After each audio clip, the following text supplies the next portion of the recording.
for many years, and I've been able to lead this great organization for the last 12 years. And I just want to say, with a heavy heart, that it was a great struggle, and for all the years that everybody was there together. And I really appreciated that opportunity to serve as your president. Now, I could spend a lot of time up here talking about the last 12 years, and then it'll be past my bedtime, and we'll all miss the game tonight. So I'm just going to say a couple points. I'm not going to talk about anything that I did, but really what I learned from you. And there's three things that I learned from all of you. The first one is leadership. I've seen what the presidents of the locals do. I've seen what their delegates do. I've seen what the rank and file do every day and fight, and how they fight for the struggle for the working class of this country. And you've taught me a lot. In my own struggle, I've learned how to handle things. For example, with physicians in New York State, one of the fights has always been for collective bargaining, because doctors want to be advocates for their patients, but laws prevent that from happening in New York State. And we've been struggling with our state legislators for years to get the right to collectively bargain so we could be the advocates for patients and not the CEOs of the insurance companies. Right.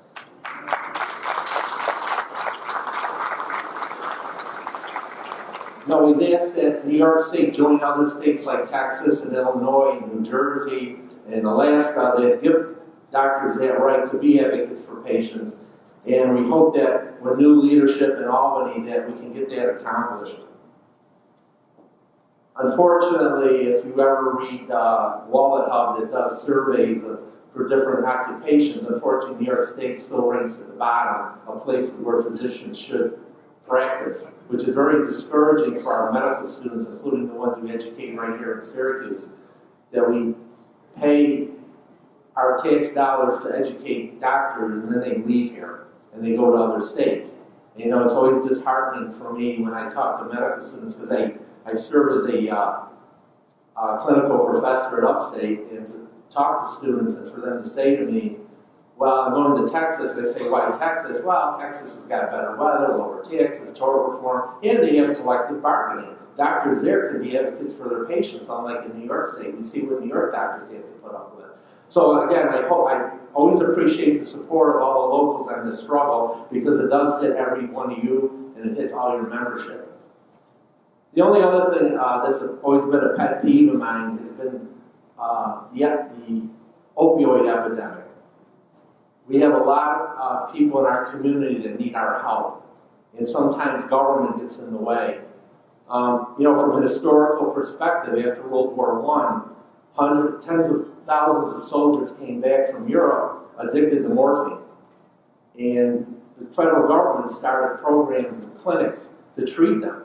Well, in 1923, they ran out of money, so they shut the clinics down and they criminalized addiction to drugs.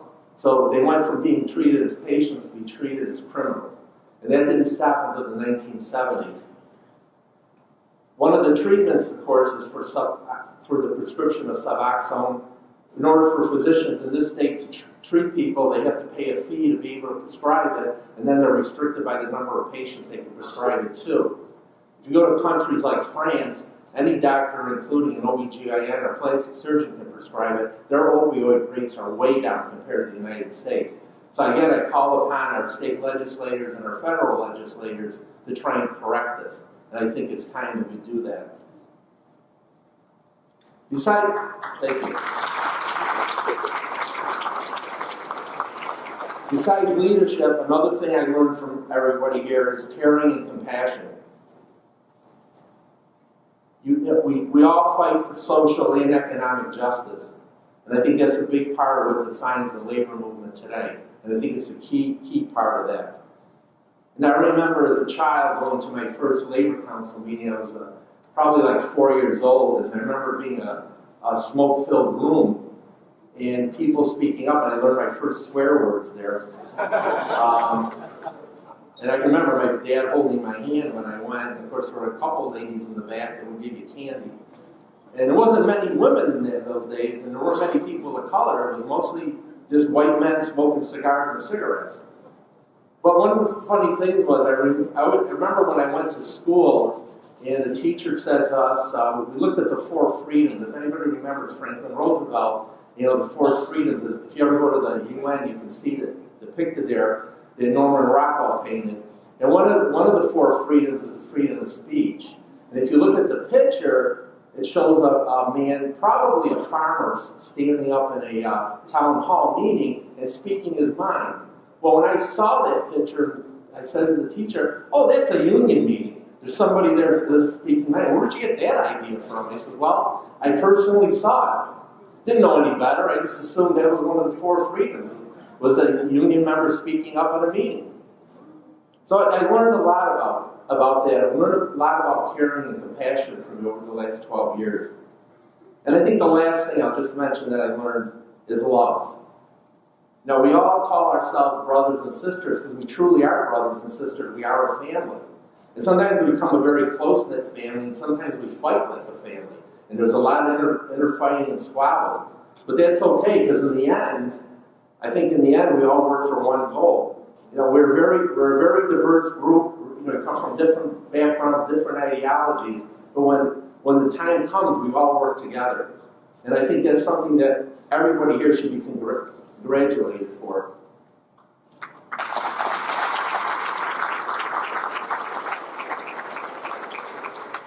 So I simply want to say to my family, thank you for allowing me to serve you for the last 12 years. Thank you.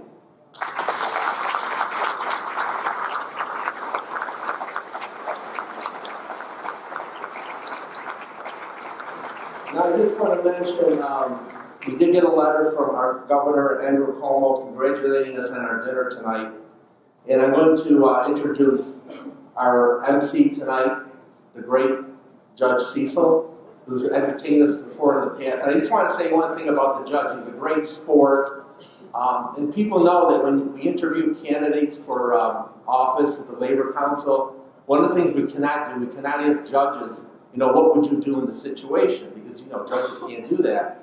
And Judge Cecile was such a great sport. I actually got to put some duct tape over his mouth and filmed it. And I didn't go to jail for it. It was great. I mean, I committed assault and battery to a judge, and I got away with it. So it was great. So I want to thank Judge Cecile for being such a good sport about that. Why don't you come on up, Judge?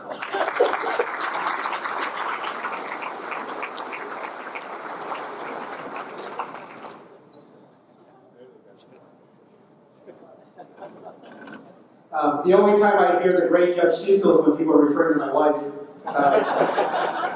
That's kind of, yeah, I know, thanks. But I want to thank Dr. Nave for that great introduction. I appreciate everyone having me back as the Emcee here. There is a 7-year statute of limitations for putting duct tape on a judge's mouth, so Doc just wanted to know that. But Dr. Nave, I've had the pleasure of being the Emcee of this dinner for many years with him as president, and now that he's past president. Until recently, in these times we live in, the term past president never gave me so much excitement as it does now to think of somebody being the past president.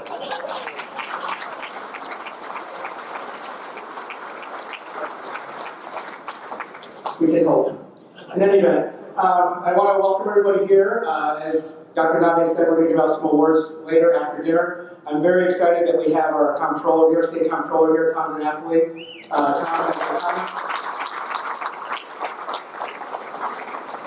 I met him a couple years ago at a fundraiser when I was able to go to fundraisers, and anytime I'm near him, I'm not normally near a person that can have access to $207 billion. And it's probably more now, right? I hope so. Hope so, yeah. But I always get a little tear in my eye because he, takes care of my pension, and so it's exciting to be around him. Thank you. I appreciate it. So now we're going to introduce Anne-Marie Calrissian, who's going to give a little presentation. So Anne-Marie.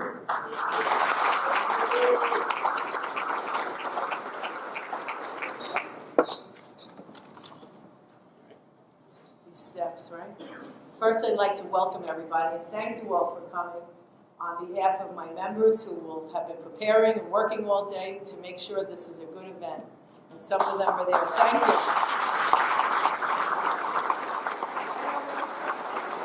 I'm in trouble. I didn't point to both ends. But thank you all. We're here tonight to celebrate the lives, the events of the past year, and sometimes a lifetime of events. Unfortunately, it's been a tough year. We've been to way too many funerals, and we've lost at least, I will say, because I know there's probably been deaths in your unions as well, but we've lost at least 5 of great trade unionists and local activists that we've worked together on such great campaigns as Landis Plastics with Bishop Costello. We lost Louise DeJohn, who was a wonderful CWA member and later came and worked with the Labor Council and was our first labor liaison with the United Way after Charlie Bignacki, who we also lost this year. And it was, he's the man who taught me community services, and he worked with all the unions. And he also is the man that we named the award after that you'll hear about later. We lost Charlie, we lost Bishop Costello, we lost Don Murray from the letter carriers. Don was probably here last year. He was on every picket line, and he was so proud to stand with that rat. That was his favorite. I was looking at him like 20 pictures of him and the rat. And him too, he was why I love this group of people in this room, why I love working with all of you. He made it special for me. We lost Louise, we lost Don, we lost Bishop Tom Costello, who was always there with us, right? We lost Charlie, and most recently, we lost my best cat activist and wonderful NYSET North Syracuse Union President, Sylvia Matusek. So we can't have enough moments of silence to think about them and remember them and honor them. We have to go on with our work. But tonight we have a short slideshow that we'd like to show you of them and some of their achievements. Thank you.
Thank you, Anne-Marie.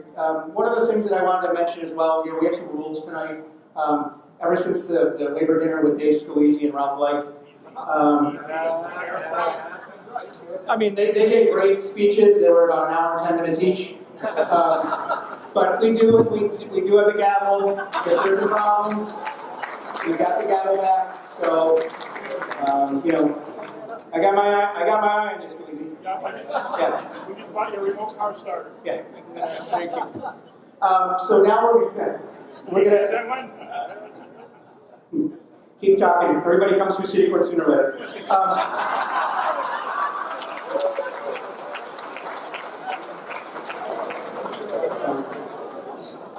No worries. Now I'd like to introduce the Reverend Jovan Rue, the settled minister of May Memorial Unitarian Universal Society Church, to give our invitation.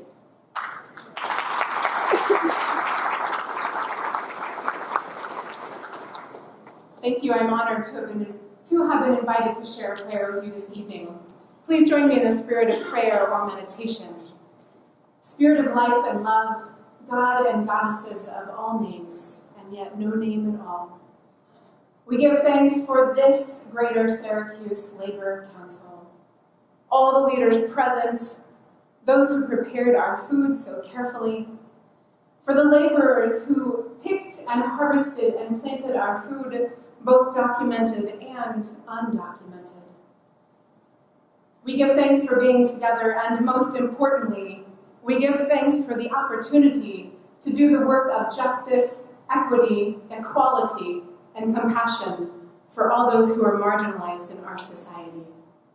For the food before us, for the friends beside us, for the love that surrounds us, may we be truly grateful. Blessed be. Shalom and Amen.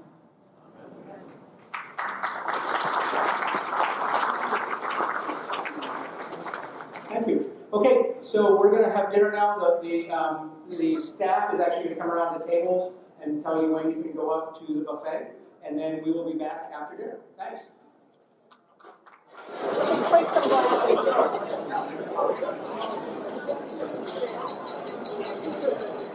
Don't get the glasses. I'm not kissing anybody. I'm not doing it. I'm not doing it. It's always hard when I'm trying to quiet down a crowd and the last person standing is Sam Roberts. What am I going to do to him? So, folks, we're going to go through the program. We're going to hand out some awards. More importantly, we're going to hear from our keynote speaker as well. And before we go any further, I just want to thank our wait staff and our bartenders, our beauty brothers and sisters for a great meal.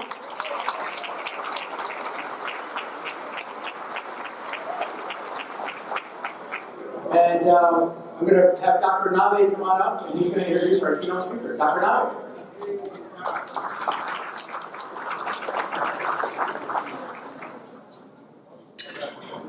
Thanks, Judge Cecile. I always like doing this after people have had a few drinks.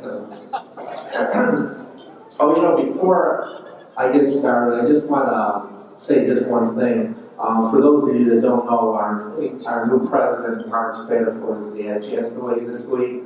And, just to give condolences both to Mark and to his family, I just like a moment of silence for his dad, for him, please.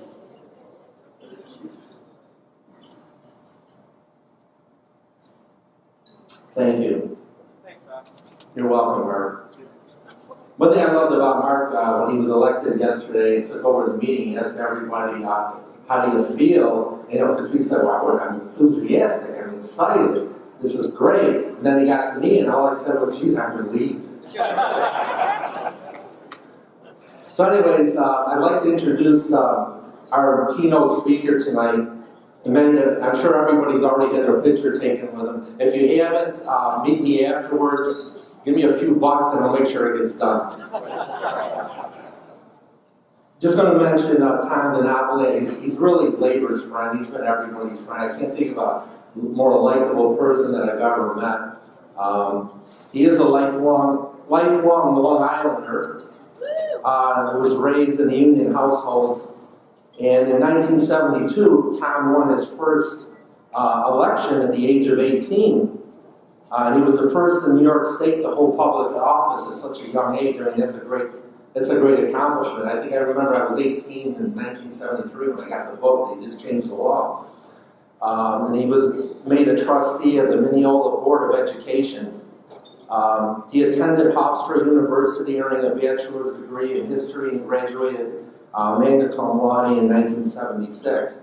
And worked in the telecommunications industry for 10 years, and went to night classes and earned a master's degree from the New School University's Graduate School of Management and Urban Professions. In 1986, he ran for the New York State Assembly and was elected to represent the 16th District in northeastern Nassau County for the next 20 years. Tom was elected State Comptroller on February 7, 2007 by a bipartisan majority of the state legislature, and was elected Comptroller by New York's voters in 2010, 2014, and most recently this past year. Tom is known for his independence, his integrity, and his even-keeled leadership. I'd like to remind everybody that he manages the third largest public pension fund in the United States. I mean, think about that. I don't trust my kids with $10. He invested nearly $2 billion in private equity and loan programs to benefit New York-based businesses and provide a return to the state pension fund. He opened up government spending on his transparency website, Open Book New York, and he streamlined the claims process for individuals to recover lost money. And he returned $424 million in unclaimed funds to owners in New York, the state fiscal year of 2016 to 2017. I think we owe him a great deal for that. Now, one last thing before he comes up to speak. The thing I love the most about him is his family comes from Avellino, Benevento, Italy, which is where my family comes from. So he's actually my paisan. So I'm going to do a DNA analysis and find out that somehow we're related back in the day. So I'm going to welcome my paisan up here right now. Tom DiNapoli, our state controller. Thank you. Please, thank you. Thank you very much. You're very, very kind. And there is no charge to pose with me for a photograph. Let me make that very clear. I want to thank my cousin, Dr. Nave, for that generous introduction. There is no better title of being past president of anything, but to have been a president for 12 years, to have done the incredible job that you've done. We all appreciate you, Dr. Nave. Give him another round of applause for everything he's done for you. So many great labor leaders and labor activists here, and it was my privilege to enjoy the meal with one of my favorite people, Anne-Marie. We go back a long time, don't we? We really do. Cecile, thank you very much for everything you do as president of the Central New York Area Labor Federation. I didn't see my buddy Greg Lancet from the trades, but he has emerged as one of our key statewide leaders in the trades. So give Greg a round of applause, even though he's not here. And having said there's no better title than past president, my condolences to your incoming president, Mark Spadafore. He's going to do a great job, though. He's going to do a great job. And I think, as Dr. Nave said, it's been a tough week for Mark and for his family, but he was there in Albany, fighting very hard for restoration of some of the health care cuts. Anne-Marie Toman presided at one of the Labor Council meetings this week. So that's really devotion, dedication. Mark, stand up so we could all give you a round of applause again. And as Dr. Nave said, our thoughts are with you and your family on a loss of a great role model and a great friend to you, your dad. On a more, I guess, happy note, we should also point out that tomorrow is Mark's 49th birthday. So give him a happy birthday, right? I have been 49 for at least 20 years, it feels like, so it's a great age to hit and then never go beyond it. So, but Mark, really, we wish you the best, all kidding aside. You do have big shoes to fill, and you will. But you have been an extraordinary leader, certainly one of the great leaders of 1199. It is a compliment to you, after the great track record that Dr. Nave has established, that the torch has been passed to you. So it is not any condolences for that position, it is congratulations, and you're going to do a great job helping to lead labor here in Central New York and Syracuse. Thank you. Thank you very, very much. Also, I am so impressed. Mark really is off to a great start. He was able to get the NCAA basketball tournament selection committee to change the game from 7:30 to 10 o'clock tonight. How is that for power for the new president? I mean, that's incredible. How did you manage that? Let's go Orange. I got the memo. So I'll try not to overstay my welcome because I know you want to go home in time, and we have our wonderful honorees. And you know, it's always a challenge when someone, any group asks me to come by and give a keynote address because, you know, especially when you're honoring such incredible individuals this evening, the keynote is really not anything I would say. The Keynote is the collective experience, work, effort of the men and women who you are honoring this evening. So you're going to be recognizing them after I speak, but I want to give a shout out to CWA 1152, AT&T, Struggle of the Year Award. I know it was a real struggle. Maureen Avila-Raymond, UAW, congratulations to you, friend of labor. Ron Haney, Unsung Hero Award. Ron, congratulations to you. And Sally here, CSEA. Oh boy, CSEA is here. Those are the keynoters, and they're what they have done for labor and for working people in this part of our state. That is the keynote, and that is the punctuation to this evening and the inspiration. I know we're joined by many elected officials who've been supportive, and certainly we welcome all of them. Judge, thank you for doing a great job. Emcee, don't wave that gavel at me if I talk too long, you know. I'll try to move through it. But certainly we have colleagues of mine from the state level that I do want to recognize. They're working very hard. This is budget time of year. This is a tougher budget than we've had in a while. I'm going to touch on that. But I do want to acknowledge the presence of your new, and she's off to a great start, State Senator Rachel May is here. Give her an acknowledgement. I know she's there. And you have always had an incredible assembly delegation. And it really is a privilege to be in the company of Assembly members Pam Hunter and Al Sturpey. Give Pam and Al a round of applause for that great work. And even though he's not technically in the Assembly anymore, Sam Roberts did a great job representing you all. You give Sam a round of applause as well. So, as Dr. Nave mentioned, I grew up in a labor household, and I'm very, very proud of that. My dad climbed telephone poles and worked in manholes. He was a cable splicer. Back in the old days, when we had one phone company, it wasn't so complicated. He worked for Ma Bell, and he was a shop steward and a chief steward at CWA. And I'm very proud of his union service. My mom, when she went back into the workforce after my brother and I got a little older, she took civil service exams, worked as a clerk in the county police department, and she was well represented by CSEA. Now wait a minute, I know CWA is in the house too. How come CSEA is applauding if CWA didn't? You gotta applaud CWA too. Okay? Alright, let's make it clear.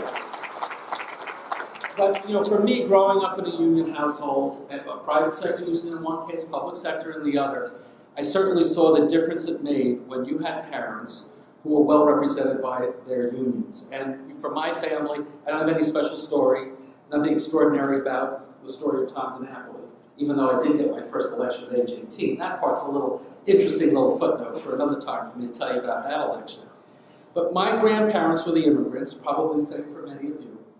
And they came over from Italy with nothing other than hopes and dreams, certainly no money or material value, but they had faith in what the American dream could be. And they put down their roots. My parents were born here. They only went as far as high school. For them, that was a great leap forward in the educational attainment for our family. And for me and my brother, growing up in the 50s and the 60s and the 70s, because we had that economic security that our parents had, not that they made a lot of money, because they didn't, but they certainly made enough, and they had enough in terms of benefits, health benefits and so on, pension benefits, that we grew up with security. And we grew up with parents that, as I'm sure with all of your parents, wanted the next generation to do better. And their priority was for my brother and I to go to college, and then to realize our version of the American dream as we moved on. So that ability for the immigrants to come here with nothing, and then to have children here, and for those children then to raise children who could then fulfill those very early dreams of those that first came over, really is an incredible story. And it's a story of, I'm sure, just about everybody, wherever your family may have come from, whatever country, or if your family traveled up from the South or from the Caribbean, our stories are all very, very, very much the same. But it is the union movement that made the difference for my family and for so many of yours. And I always get very frustrated when I talk to people who disparage unions. Say unions are an anachronism. What do we need them for? They drive up costs. It doesn't make any sense. We don't need unions anymore.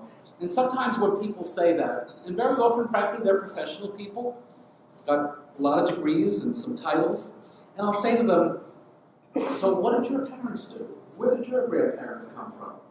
And how often do I find that their story is no different than mine, yet they forgot their own history, right? And so I think it's so important for us to remind people of the difference that the unions made to give us the opportunities that we've had. And for us to recognize, as I know each of you do, you're all labor leaders, you're all labor activists, what you are doing by being involved in the union is that you're securing the opportunities for the families of today, those opportunities that were given to families like mine and families like yours. Whether they're families that have been in this country for a long time or families that just got here in the past few years. And that's the beauty of the labor movement. The ability to empower the next generation to contribute their version of the American dream to make our state, to make our nation stronger. So for me, I really do believe that we need to continue to support all of our unions, all of our working people, and that you deserve to be respected and protected on the job, in retirement as well. Especially when the times are tough, and the times have been a bit tougher these days. And I can remember what it was like when CWA striked against New York Telephone, and my dad was a steward then. And I remember what it was like when all the strike signs were being piled up in, I think it was in the dining room, and what it was like when Dad was organizing with all of his colleagues to be on strike and who was going to show up at the picket line when, what it was like when the food on the table was not what it had usually been. And my parents had to explain to us that it's going to be tough, probably for a few weeks, maybe longer, but that the workers had to stick together, that there were some big issues that had to be addressed, and this is the only way it was going to be accomplished. So when I've had the opportunity to walk a picket line, when I've been asked to do that, I think back a few years ago, the RWDSU workers at the Mott's factory, the IUE CWA workers at the Waterford plant at Momentum, I think about what it was like when I was a kid and I had to witness my father doing the same. And I try very hard never to forget those lessons. And that's very much informed my public service, whether it's been in the legislature or certainly as state controller. And that's why I appreciate when Mark called and asked if I would come and speak with you. And I always appreciate, Anne-Marie's always in touch, whenever there's an opportunity for me to be supportive of what you're doing on behalf of the men and women who you represent. I'm always proud to show up and to be there with you. Because if we're going to have a stronger Central New York, a stronger New York State, we must continue to have a strong union movement and a strong labor movement. So let me just give you my perspective on a few of the issues, and I'll do it real fast. I'll do it in a downstate New York minute. I'll do it fast. I'll talk real quick with my Long Island accent. I apologize. But there's some Long Islanders here, transplants, right? Yeah, a few of you. What were other kinds of immigrants, right? Long Islanders come up here too. Brooklyn.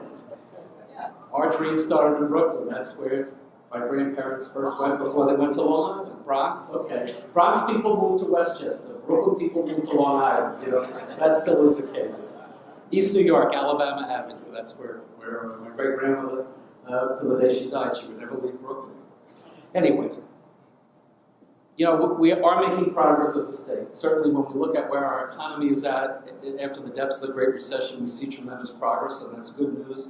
Central New York, across New York State, the unemployment rate certainly has gone down, and that's good news. Statewide, we've grown close to 1 million jobs since the end of the Great Recession, many more jobs than were lost. That, again, is good news. The challenge is, though, that we're a big state and we're a diverse state. So when you look at where the job growth has happened, it's been concentrated in the 5 boroughs of New York City. When you add in Nassau and Suffolk County, and Westchester, Orange County, Rockland County, those downstate counties, 90% of the job creation has been just in those downstate counties. And I don't have to tell you, you live here, Central New York, the Southern Tier, the North Country, Mohawk Valley.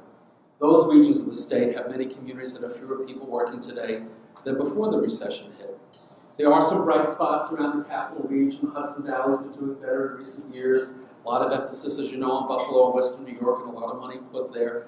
But we still have to deal with the fact that while overall our state economy has bounced back, we still have struggles in many parts of the state, including your part of the state. So we need to keep our focus on that and keep the prosperity going where it's been strong, and do more to encourage it in those parts of the state that have been behind. Certainly, a piece of that is making sure that the state's own fiscal house is in order, and that's what our colleagues in the legislature are working on right now. The governor proposed his executive budget in January, and then the numbers started coming in. And some of the downturn in revenue that we saw in December continued into January, and then we ended up about $2.6 billion with less revenue than we had anticipated. The governor pointed out, and I think it's accurate, that much of that could be attributed to the impact of the federal tax reform. Now, I want to echo what the judicious comments made earlier about how we need past presidents. And certainly in terms of that tax reform, that cap on state and local tax deductibility and tax reform that is going to benefit the wealthiest, not working people, it certainly has hit states like New York very, very hard. Now, our hope is that as taxpayer behavior gets used to, the implementation of this, and perhaps some of the wealthy people that moved away, because even though they may benefit in the long run, that cap on tax deductibility affected them as well, and that probably accounts for some of the revenue loss as well. Hopefully we'll start to see some better numbers later in the year. The next time that we get the real solid numbers will be in April, after the April 15 tax deadline. But the challenge is the legislature and the government have to come up with a budget by April 1st.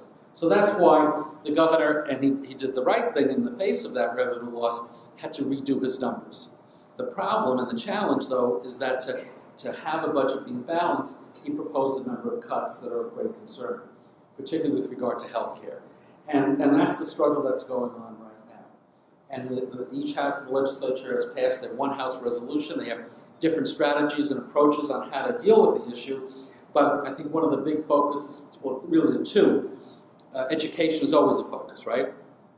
There's no better and more important investment than in our schools. And there's always that question about equity and distribution. So that's kind of the annual struggle. But on top of it this year, we have the issue of how do we restore those Medicaid cuts and those health care cuts. So that's right. That's a debate that's going on. And I don't say it's going to be easy, right? And as controller, I don't have the responsibility, or our role is not to make those policy judgments. That's what you are and the governor. But the school aid package had an increase of about $956 million, and the legislature, both houses, has tried to add about another $600 million to that. And certainly there is an effort to restore those health care cuts. And Mark and his colleagues in 1199 literally closed down the streets, right, this week. And that was, a very powerful message. My office is not in the Capitol, I'm a block away, but I'm up on the 15th floor, and I looked out. I think I even heard your voice, Mark, at one point, because the voice was raised and it was loud. But it's really a very powerful reminder, and all you do it well. 1199 does it really well.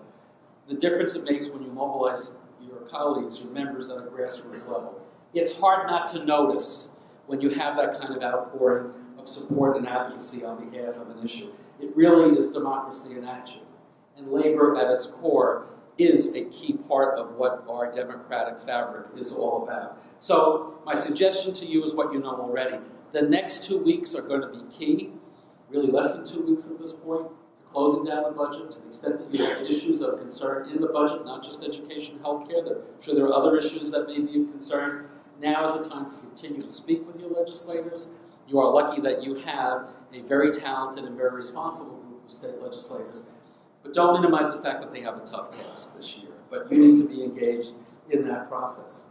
The challenge is not just the question of where is our economy headed. There's a general expectation that things are going to start to slow down a bit, so there'll still be growth, maybe not as much as we had. There's the concern short term of those federal tax changes, but long term, one of the big concerns that I have is this federal deficit that keeps growing. By the way, to help pay for those tax cuts that the richest people are going to benefit the most from in the long run.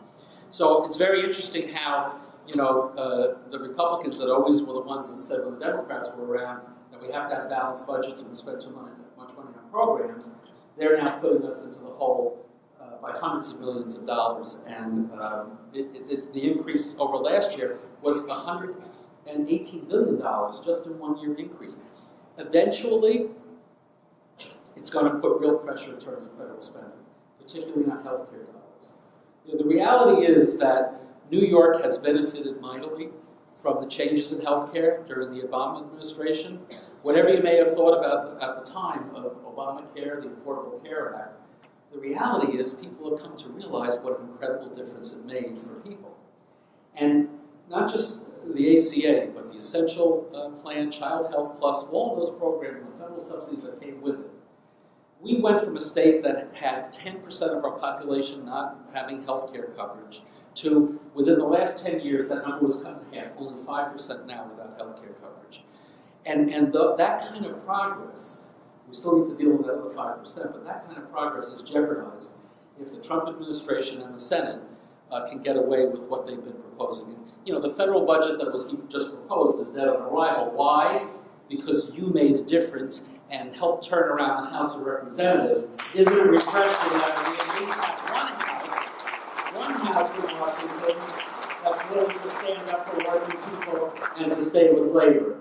And New York has always had that problem that we send more money to Washington than we get back. So that's my concern long term, is where are we headed and what will be the impact of those federal threatened cuts, particularly on health care, because that will only ripple through state government and our localities as well at a time that we have other challenges. You know, certainly that's why we have to continue to focus on growth. That's important for this part of the state. We need to look for those kinds of spending and investments that make sense for all of us. And what's the most obvious one? Infrastructure. And the chance to meet with Mayor Walsh earlier today, he echoed what I would hear from Stephanie Miner and Matt Driscoll. Every time we come to Syracuse, especially this time of year, the water main breaks, how old the pipes are, and it's not just a question of repair, doing the patchwork anymore. You've got to replace a lot of that infrastructure. And of course, you've got the I-81 issue. I won't get into that. But I won't get into that, so let's not start. But the point is that we need the money to do those infrastructure investments. City of Syracuse, Onondaga County, the localities here can't do it on your own. New York State tries to help, and to their credit, more money, particularly on water infrastructure, has been set aside. We hope more will come as part of this budget. But that infrastructure, to me, is the area in Washington, if you listen to folks on all sides, where there really needs to be a bipartisan response. And perhaps that'll be one of the areas where we can break the gridlock that's there. And when we think about how we invest in infrastructure, if we are going to look to some of the new models, the public-private partnerships, the so-called P3s, maybe we want to do some of that in our state, but we better make sure we know the terms and conditions up front. We better make sure we understand what will be the impact on labor, and we better support the opportunities for project labor agreements anytime we're going into public-private partnerships. So we are going to continue as well to look at many of the economic development initiatives, including the local ones with IDAs, LDCs. We've made some reforms on IDAs. I know there's still some labor concerns about how some of that money is spent, but we've required now that there be opportunities when a project doesn't fulfill the job expectations, that there's the opportunity to claw back that money, and we're going to be doing audits to make sure that, in fact, those reforms that were enacted by the legislature at the suggestion of my office, that, in fact, they are being implemented. And Dr. Nave mentioned the pension fund. And you know, the pension fund is very important, obviously, to our public workers and our public retirees, but it's also important to all New Yorkers, because what we're trying to do with the pension fund dollars is invest more money within our state. We have our in-state private equity investment program. We have a small business lending program through the New York Business Development Corporation. We try very hard as well to make sure our money is well spent. I'm very proud that we had a partnership with the New York State Building and Construction Trades and New York City Building and Construction Trades, and we came up with a new responsible contractor policy so that when we're doing pension fund investments on real estate, on infrastructure, that the men and women of the trades are being treated fairly, adequate wages and benefits, safe working conditions. It's a model that the trades nationally have been encouraging other states to follow, and we wouldn't have done that had we not had the outreach and the partnership with the building trades across New York State, and I appreciate that. On the public side, obviously, I do take very, very seriously the responsibility to look out for the pension fund. We have 1.1 million New Yorkers who are part of the New York State pension plan. I also have a seat on the teachers' retirement system, so there are a lot of public employees who depend on the work that we're doing. We were at $207 billion. We value the fund March 31st of every year. So as of last March 31st, $207 billion, highest number we ever had. And we were doing really good, and December came along. And December was a very, very difficult month for the markets, and we actually were below that 207 figure from last year. The good news is, and this is what happens with the markets, right? They're up and they're down. January was the best performance for the stock market in 30 years. February and March have been good. The market was up about 200 points today. And I don't, I learned a long time ago, you can't be upset by the daily gyrations of the stock market, especially these days. But what does matter to me is March 31st, because that's the day we value the fund.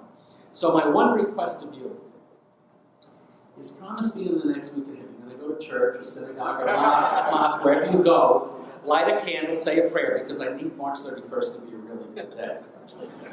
But that being said, our pension fund, and the same is true for TRS, we are among the best funded of all state pension plans. In fact, in 2018, every year there's an annual ranking by the Pew Research Center.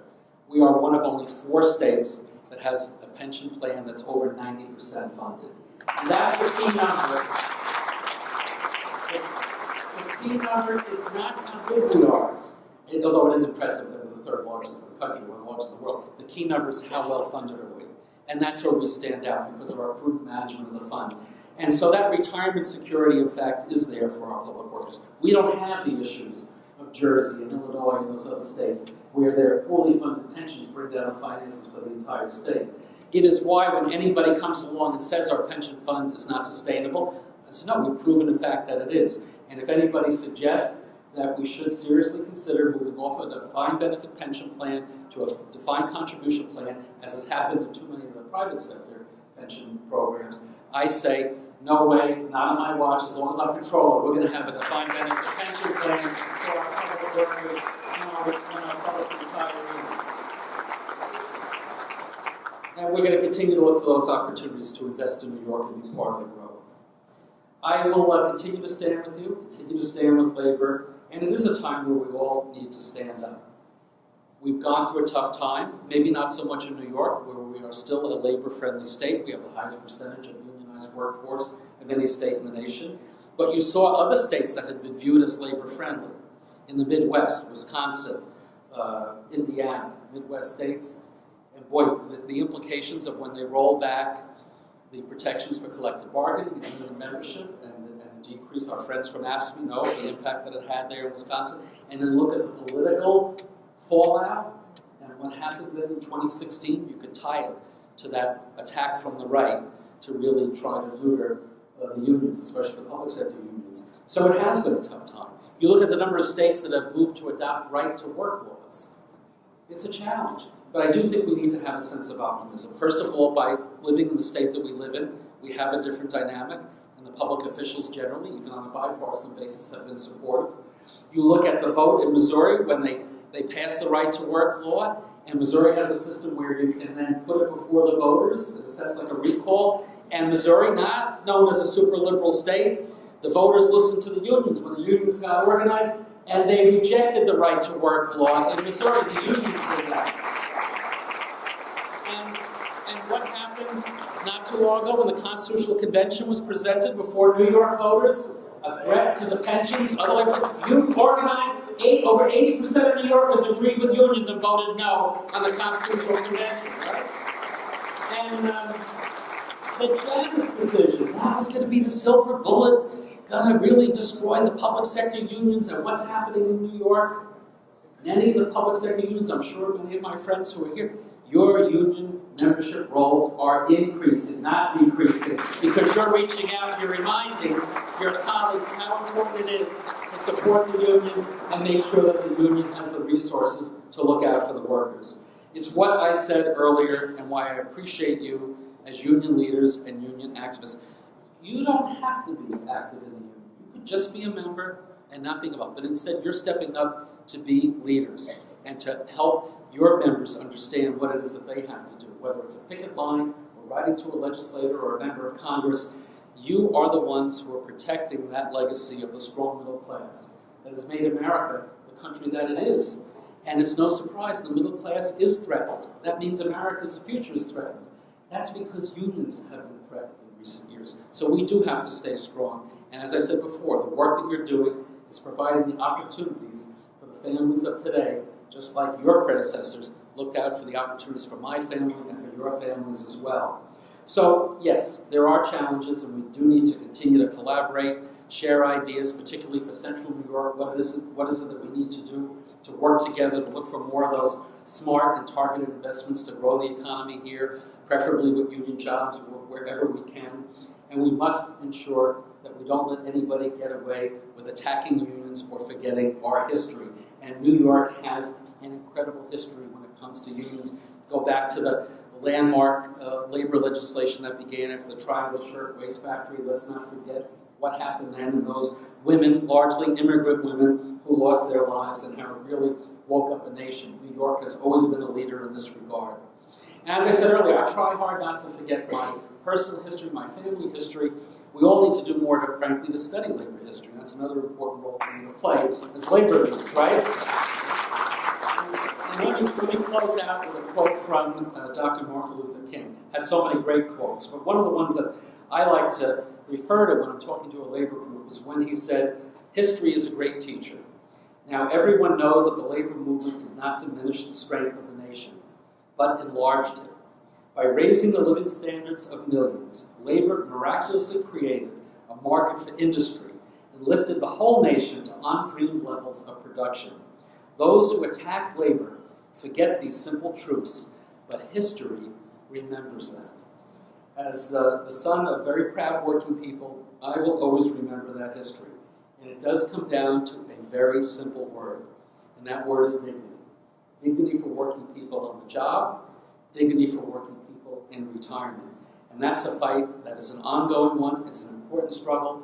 But as long as you're engaged in the fight, count on me to be standing shoulder to shoulder with you. Thank you so much. It's a privilege to be with you. Congratulations again to the honorees, and to Mark as the new president, and to Dr. Nave as the outgoing president. Thank you.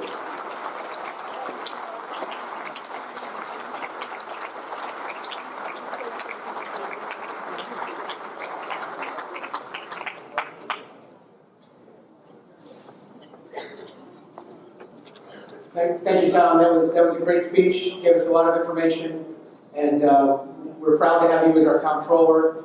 One little criticism I have, I'm sorry I have to do it. I was so, they have an Unclaimed Funds website on their website for Unclaimed Funds, and I'm so excited because my name was on there. So I applied for it, and then when I got it, I was a little disappointed. It wasn't a big check. I wasn't worried about the size of the amount of the check. I've seen at the fair with these gigantic checks. I thought I was going to get one of those gigantic checks in the mail, like those 3x5 checks, and it was just the regular size. So that's my only criticism, is that the check was too small. Yeah, Sherry, can you do that? Yeah. I think the check was for 23 cents, but if you could, you can do that, I appreciate it. So we're going to have our delegation from the Onondaga County Legislature come on up now. If you guys and gals can come on up, I think they have a proclamation. We've got Chris Ryan, Lynn Irvin, Monica Williams, Haney Kate.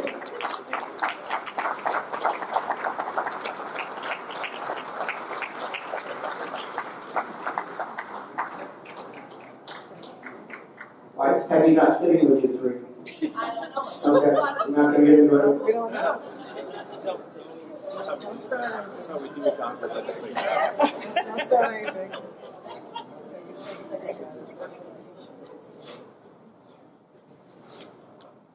We as a Democratic caucus in the county legislature do really appreciate the work Dr. Nave has done, and we have a proclamation for him to recognize and honor Dr. Dennis Nave for his service to the Greater Syracuse Labor Council.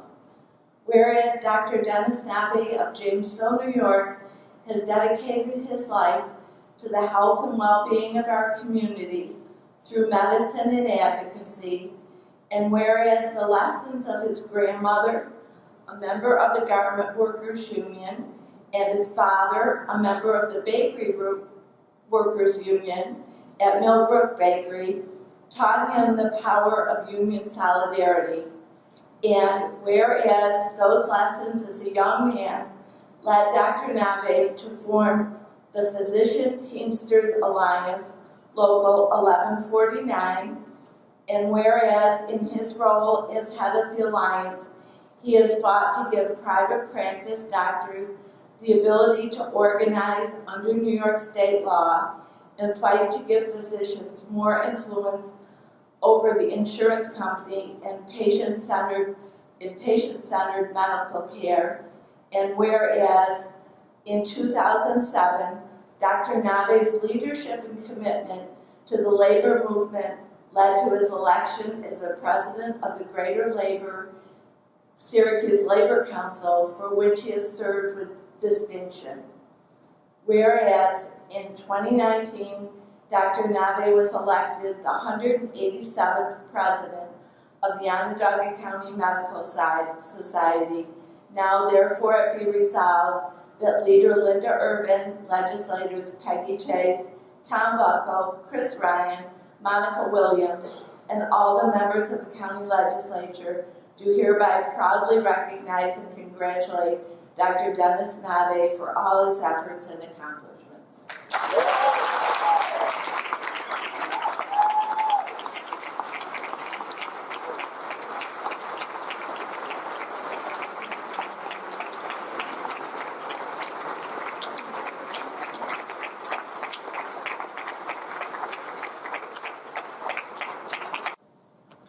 I just want to say I'm shocked by this, and I want to thank everybody again. And by the way, they reference to my grandmother with the Garment Workers Union in Newark, New Jersey. She was born and raised in Abilene. And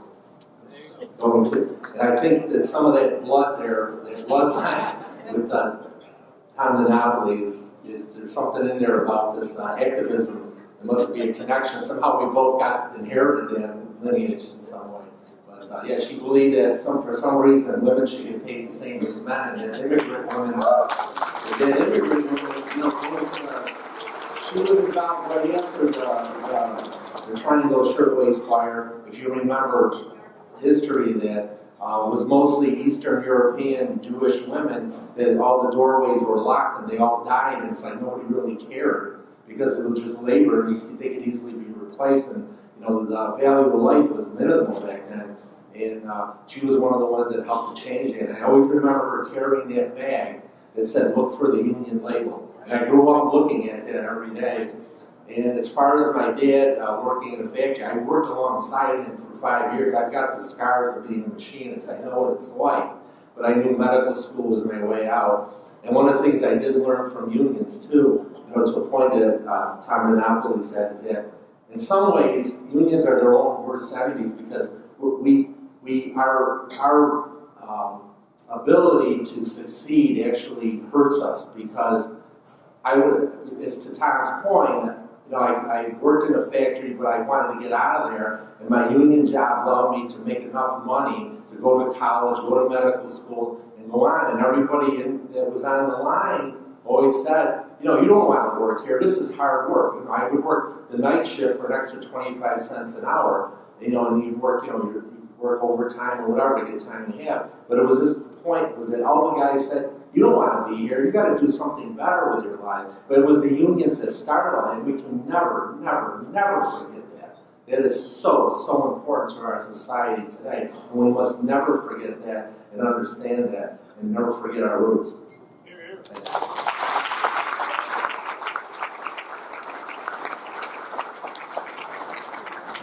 Thanks, Doctor. So we're going to get right to the awards. Tom, if you can come on up, we're going to have you give out the awards along with Dr. Nave. So each person's going to get an award. There's actually a letter from Tom DiNapoli. There's also a letter from our Governor Andrew Cuomo, a letter from Pam Hunter, as well as I think Congressman Cackle as well. So those are with them. We're not going to read those.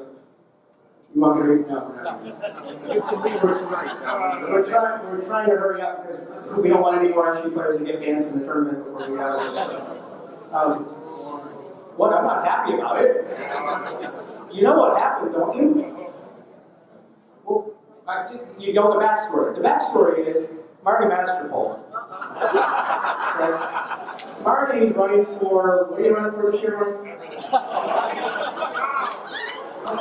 County Comptroller? Okay. So Marty's running for county controller, so he's trying to get after Jim Boeheim for some, he wants some campaign contributions, so he's after him. Finally, Boeheim's like, yeah, just come on up to a practice. So Marty goes up to a practice, he's out there hanging out, talking and everything, and finally gets done and he leaves. And what Marty doesn't realize is Jim Boeheim turns to Frank Howard and goes, did you just drink the Gatorade I made for Marty Masterpool? Okay, come on, folks, let's catch up. We wanted to give Marty a spiked Gatorade. And, okay. I really have to explain this stuff? Keep your day job. Sorry.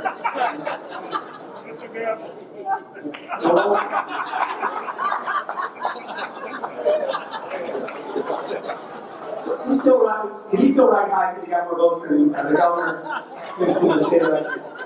So anyway. Here we go.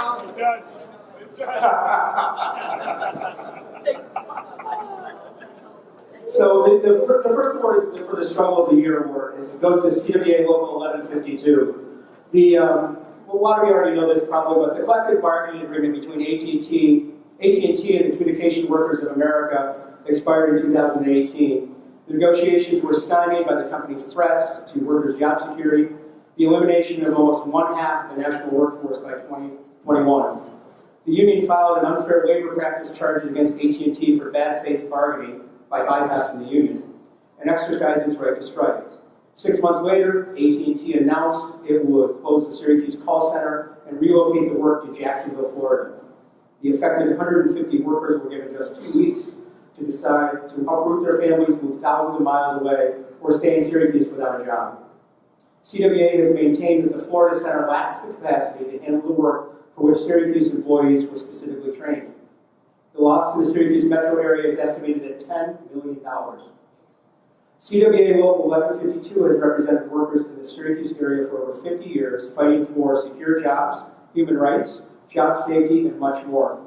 It is with heavy hearts that the current officers of Local 1152 will see the demise of the local after working so diligently over the years to provide CWA members with a good living. So the Struggle of the Year award goes to CWA Local 1152.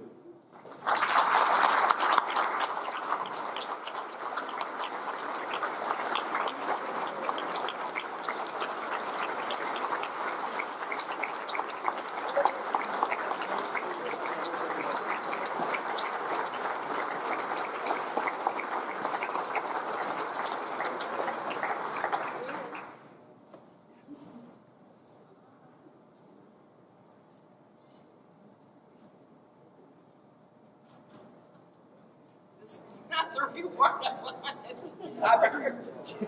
Thank you, though.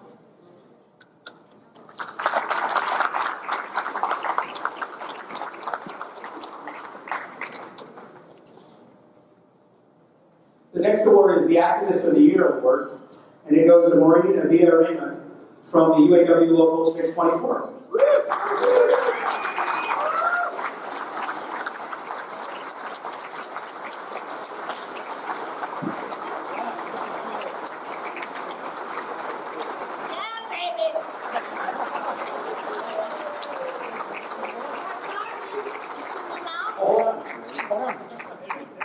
Oh,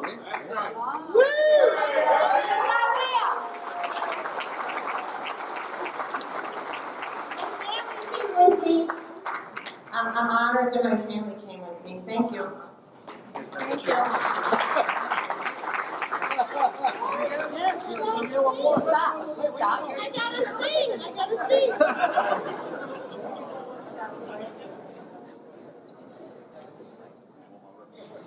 You gotta work out the system.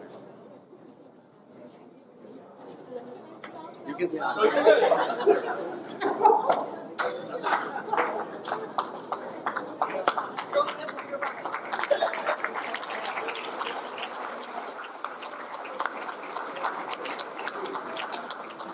I was going to read the bio about her, but she was really excited to get her award. So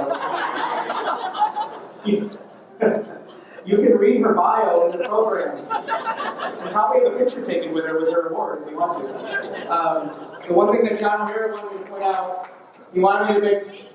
You want to.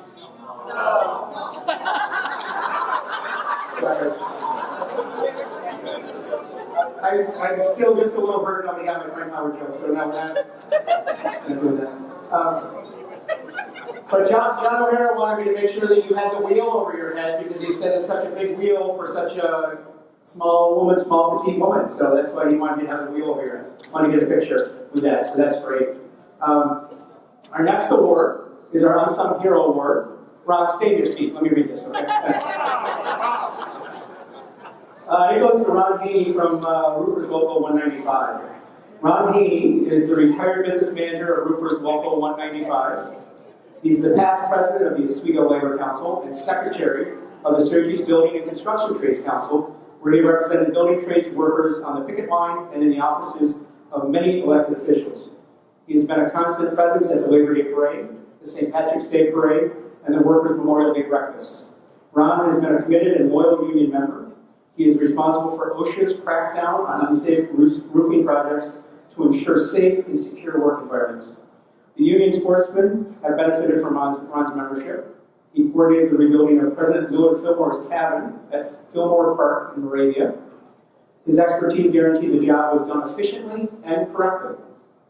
He has also volunteered in numerous community projects for local churches, the Masonic Temple in Phoenix, the American Legion, and the Canteen for Teenagers at the Cicero North Syracuse High School.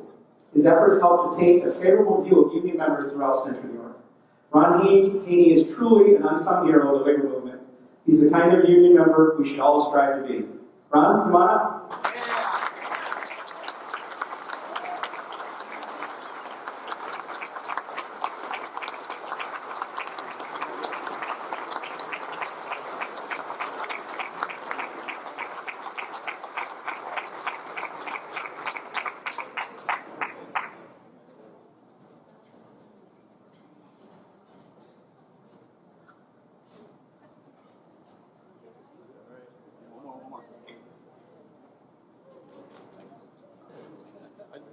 Can I just have the mic for a minute? Of course you can. I just made a little observation from where I'm sitting. And I don't know how many of you know Jimmy Cecile, but have you seen him use this thing? He hasn't used it. This is a stand-in. It's the first time I've ever seen his head over the podium.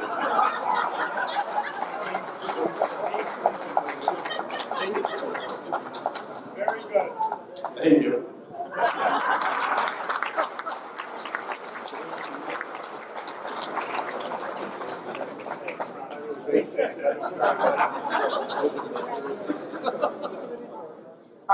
I've been this tall since third grade, so I'm kind of used to it. Next, we have the Charlie McMackey Award for Community Service, and this goes to Sally Heater from the CSEA Voice.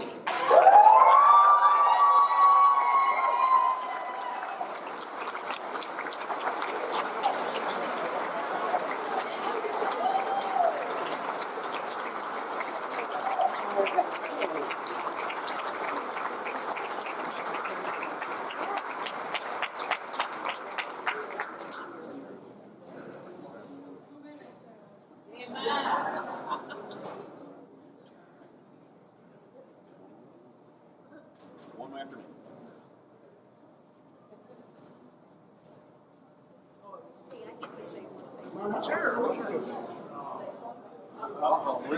No, we're not. Mrs. Nave, thank you very much for letting Dr. Nave play with us for 12 years.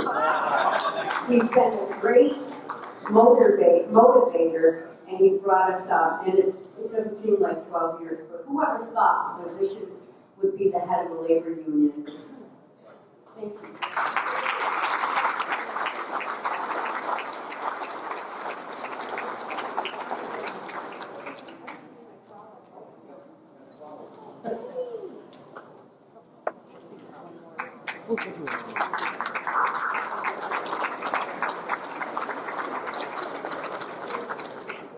Sally moves a lot quicker than you, Ron.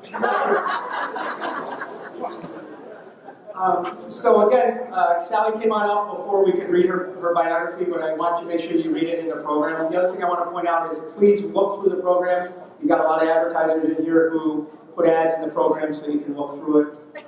The other thing I did want to point out, Sherry Jones asked me to do this as well. out on the at the check-in, there is a Comptroller's labor report for Labor of New York. It's out there on the check-in. Please grab one of those when you leave. It's very informative, gives you a lot of information as to what's going on here with regard to what the Comptroller is doing in New York State and what Labor is doing in New York State. So the last thing I want before we end this, I did have one other story. I don't know if I should do it because you think so? Okay. So Lindsey Graham, Donald Trump, the Dalai Lama, and a Boy Scout are all flying in a plane, and all of a sudden the pilot comes out from the cockpit with his parachute on and says, "Hey, this plane's going down. I'm jumping out of here. There's only 3 parachutes for the 4 of you. Figure it out." Jumps out. Right? So they're all looking at each other. Lindsey Graham says, "Well, I'm head of the Senate. I'm very important to this country. I need one of the parachutes." So he puts the parachute on and jumps out. Donald Trump's looking at the Boy Scout. The Boy Scout's looking at him. Dalai Lama's looking at him. Donald Trump says, "Well, I'm the smartest and most important president that's ever lived. I'm the smartest one who's ever been around. I'm taking the parachute." He takes the parachute and jumps out of the plane. The Dalai Lama looks at the Boy Scout and he says, "You know, I've lived a long life. I know that my next life will be even better than this one, so you have all your life in front of you, so you take the last parachute." And the Boy Scout looks at him and goes, "That's okay, the smartest president in the world just took my knapsack." I'm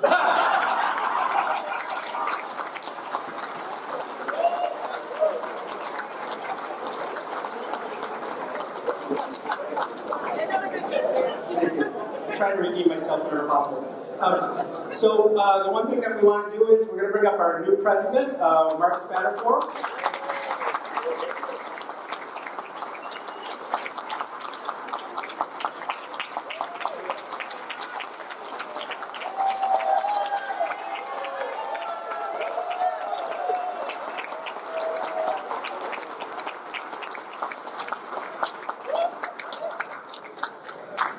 It's so good to be in the room and say the president's coming up and have people stand and be excited. I always liked having Judge Cecile here because then I do feel like a big man. So. I tease the ones I love. So this isn't part of the program. That's why Doc will do. Okay, so actually years ago, I got an award here at this banquet, and actually Don Clario were in the back there. And it was a complete and utter surprise. So we're going to have another surprise tonight. But before we do that, I do want to share a story about the Comptroller. And for those of you who were at the Labor Council meeting, you heard this story. So I apologize if you have to hear this again. For those of you who didn't, you should be at the next meeting. 3rd Wednesday of every month. It's been the 3rd Wednesday of the month since 1899. And we're not moving it, so come out on the 3rd Wednesday in April. But one of the stories I want to share, we have Tom and I have a good mutual friend, someone from 1199, Dick Farfalia, and he teaches up at SUNY Oswego, and he has this PowerPoint. And I know, you have Sam Roberts, yes, thank you. And in this PowerPoint, he has the front page of the Long Island Newsday. And Tom is running for the Nassau County Executive, and there's a picture, and it was right after 9/11. And so you had a picture of Tom's opponent, who was posing with a picture with law enforcement. And there was a picture of Tom. He went to the mosque to pray with those so they pray for peace. Now, the thing that happened there was, it's one of those things where it's like at the time, Tom lost that election. And actually our friend Dick says about messaging and which message was more, what was conveyed in the pictures and things like that. What was conveyed to me was his heart and who he is. Because at that time, it was much easier to go find some law enforcement and be like, yeah, I'm being tough and bloody, bloody, blah. He went, and for that reason, I will always walk through a wall for Tom DiNapoli. And I think we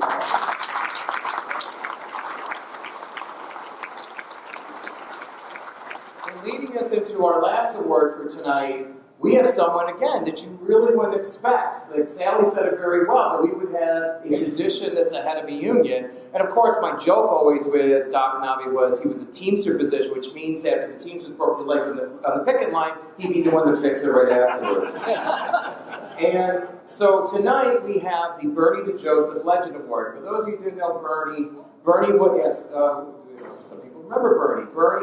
Bernie was on the hiring committee when I was hired as a field coordinator for the Greater Syracuse Labor Council 21 years ago last month.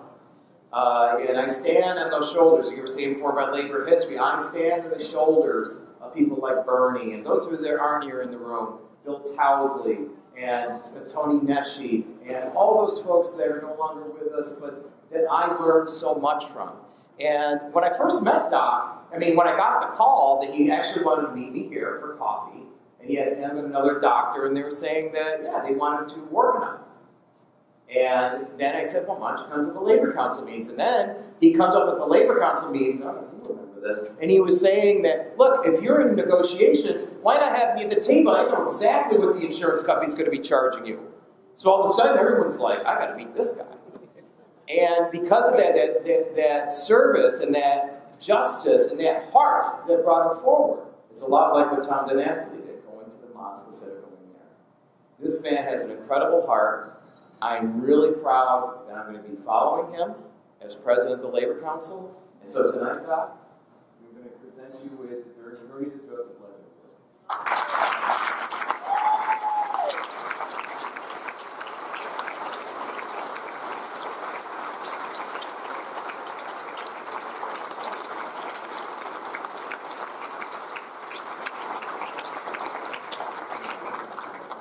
You're going to talk again? No, I just going to say, I really didn't expect any of this.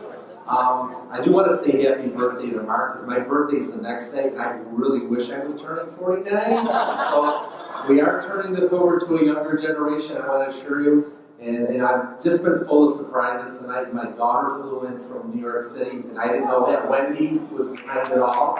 She's a sweet, but she came all through. I didn't know any of this was going to go on, so I just got to say from the bottom of my heart, I don't know why I'm not crying up here, but you guys are the greatest. You'll always be my family, and I sincerely mean that. And if there's anything I can do for you, please don't be afraid to ask. Thank you.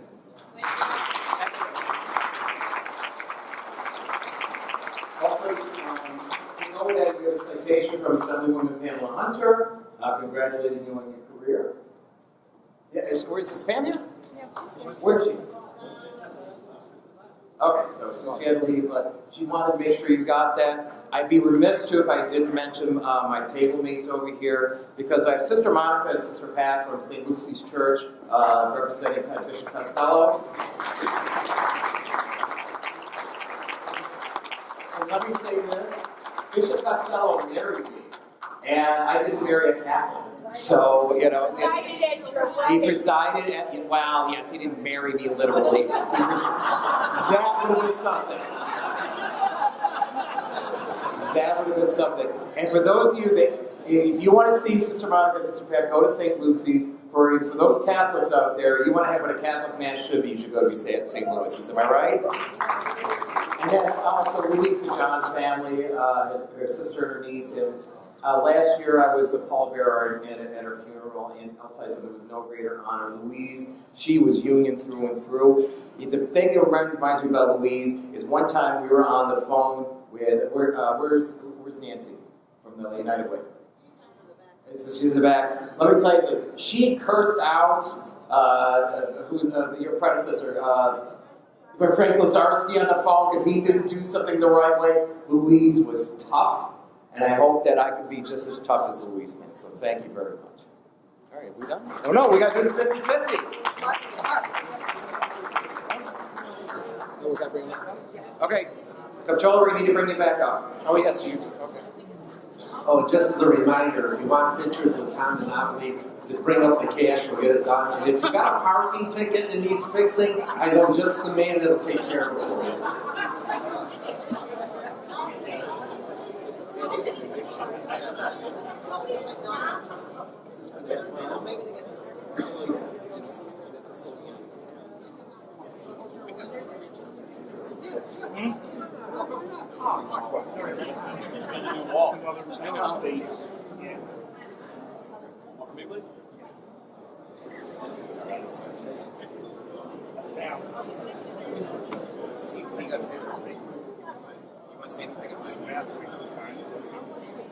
It's already been said. All right, so 50-50. So we're gonna do the 50-50 drawing.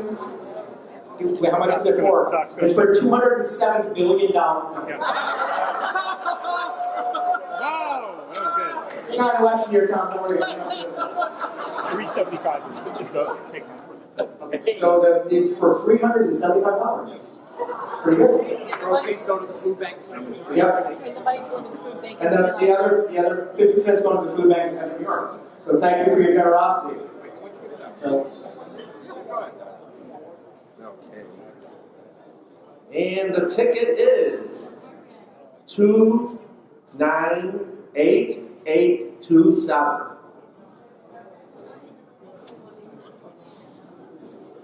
Going once. who's got it? Congratulations.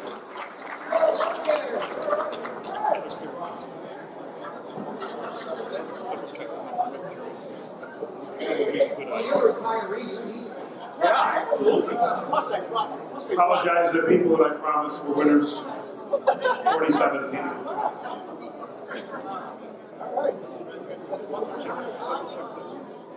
Must be because I bought you a drink, is that it? That's right. The bribery works.